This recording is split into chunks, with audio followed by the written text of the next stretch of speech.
but I am inching towards my concern with Juan Soto, which is that, and I've sort of felt this from the beginning, but I think I wanted to be proved wrong at the beginning of this year, and I haven't been, is that like Juan Soto was going to feel like he was above everyone and everything on the Mets because they paid him the most money they've ever paid anybody. Like, he needs to know that this is still Carlos Mendoza's your manager, and Mendoza can and should yell at you if you're not running.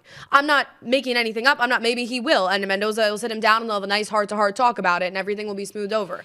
But there's sort of an interesting situation on any team, right? The Dodgers with Shohei Ohtani. Any team, when you have this guy that is your superstar, that is one rung up above every single other person, even Lindor and Alonso and everybody, there is a, like, not even a 1A and a 1B. There is a, top level, and it's only Juan Soto at it. When you have that situation, you need to have some parameters in place so that the guy doesn't feel like he runs the entire show and that he can get reprimanded for a few things. It is still a job. He still works for the New York Mets. Steve Cohen pays him. Like, if they're not happy with something, which we haven't heard from Mendoza or the organization at all, that's complete speculation.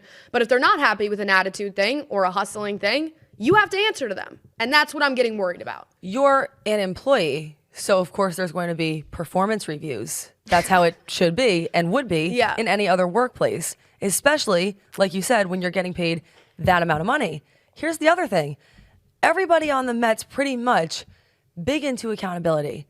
You hear Pete Alonso saying the loss is his fault when he overthrows it. You hear Lindor say it's my bad when he makes errors.